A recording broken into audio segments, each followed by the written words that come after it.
Hello, నమస్తే అండి. నా పేరు కొట్టె రవీందర్. మాది కర్ణమామిడి గ్రామం, మాజీపూర్ మండల్, మంచిర్యాల జిల్లా. మేము గత 2016 నుండి గత 9 సంవత్సరాలుగా మేము ప్రకృతి వ్యవసాయం చేస్తున్నాను. సుభాష్ పాలేకర్ అండ్ సివిఆర్ చింతల వెంకటరెడ్డి గారి మేతల్లో చేస్తున్నాము.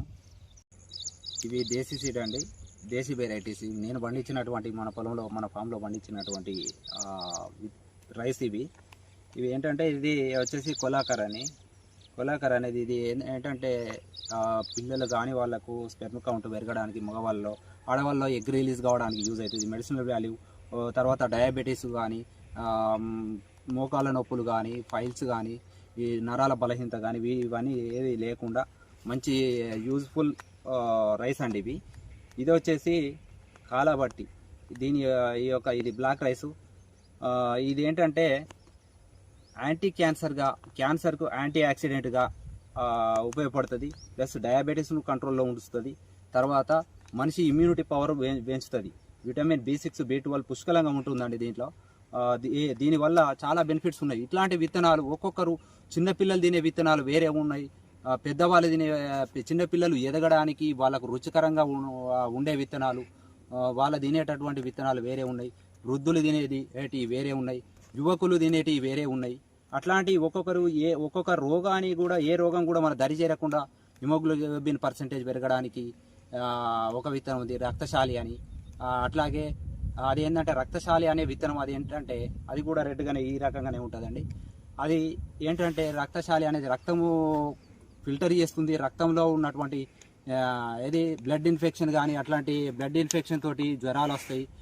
మనిషి కిడ్నీలు కూడా ఫెయిల్ అయ్యాయి, లివర్ ఫెయిల్ అయ్యి అట్లా చాలామంది చనిపోయిన వాళ్ళు కూడా ఉన్నారు. అట్లాంటి వాటికి యూజ్ అవుతుంది రక్తశాలి అనే విత్తనం. తర్వాత ఇంకొకటి ఏంటంటే నవారా అనేసి, అది కేవలం డయాబెటీస్కు బాగా యూజ్ అవుతుందండి. నవారా అంటేనే నివారణ.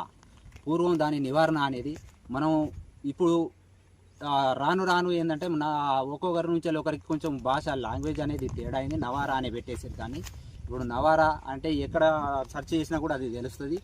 గూగుల్లో సెర్చ్ చేయండి, యూట్యూబ్లో సెర్చ్ చేయండి, దేంట్లో సెర్చ్ చేసినా కూడా నవారా సీడ్ అంటే తెలుస్తుంది. అది కూడా ఇట్లానే రెడ్గా ఉంటుంది. అది వచ్చేసి ఏంటంటే డయాబెటీస్ పూర్తిగా ఇన్సులిన్ తీసుకునే స్థాయిలో 400 ఉన్నా, 450 ఉన్నా కూడా, ఇన్సులిన్ తీసుకునే స్థాయిలో ఉన్నా కూడా ఒక 3 months వాడినట్లయితే ఖచ్చితంగా నార్మల్కి వస్తుందండి. అది వచ్చేసి అదేంటంటే దాని యొక్క ప్రత్యేకత ఏముందంటే, మన బియ్యం ఏదైనా నానబెడితే మొలకొస్తాయా? రావు. అది వచ్చేసి ఆ బియ్యం కాదు, నూకలు కూడా మొలకొస్తాయి. దాని యొక్క గొప్పదనం అంటే ఆ పై నుంచి స్కిన్ అది మొత్తం తీసిన తర్వాత, పై పొరుసు అనేది తీసి పడేసిన తర్వాత దాన్ని చంపినట్టే. ఏ జీవి కానీ ఏదైనా కూడా పై స్కిన్ తీసి, ఒక మొక్క కూడా ఒక చెట్టు కూడా, పెద్ద వృక్షమైనా కూడా, మహావృక్షమైనా పై తోలు తీసేసినట్టయితే మొక్క చనిపోతుంది. కానీ దాని యొక్క ప్రత్యేకత ఏంటంటే ఆ పై చర్మం తీసేసినా ఇరిగినా మొలక వస్తుందండి. బియ్యం ఎక్కడైనా మొలక రావడం అట్లా యాక్చువల్లీ దేనిట్లో లేదు. ఏ మొక్క కూడా ఏది కూడా బతకలేదు, ఏ గింజ కూడా మొలక రాదు. దాని యొక్క గొప్పతనం అట్లా ఉంటుందండి నవారా అనే విత్తనం. ఇట్లా ప్రతి ఒక్కరూ ఈ కెమికల్ లేని విత్తనాలు ఇవి తినాలి. కెమికల్ లేని విత్తనాలు తినండి, మంచిగా ఆరోగ్యంగా ఉండండి. ఇది ముందు ఇట్లా సేంద్రీయ వ్యవసాయం చేసే వాళ్ళను, నేను కాదు, నన్ననే కాదు, వేరే వాళ్ళు కూడా ఎవరు చేసినా వాళ్ళను ప్రోత్సహించండి. మీకు అందుబాటులో ఒక ఫార్మర్ను, ఒక డాక్టర్ను, ఫ్యామిలీ డాక్టర్ను ఉంచుకుంటున్నారు. అట్లాగే ఒక ఫ్యామిలీ రైతును ఉంచుకోండి. మంచి ఫుడ్, మనం తిననీకి మంచి ఫుడ్ పెడుతున్నాడు కదా. వ్యవసాయం అంటేనే వ్యయము సాయం చేసేవాడే వ్యవసాయి. ప్రతి ఒక్కరిని ఈ వ్యవసాయదారి లేకపోతే ఏ మనిషి కూడా భూమి మీద ఉండలేడు. ప్రతి ఒక్కరికి సాయం చేసేవాడే వ్యవసాయి అని అన్నారు.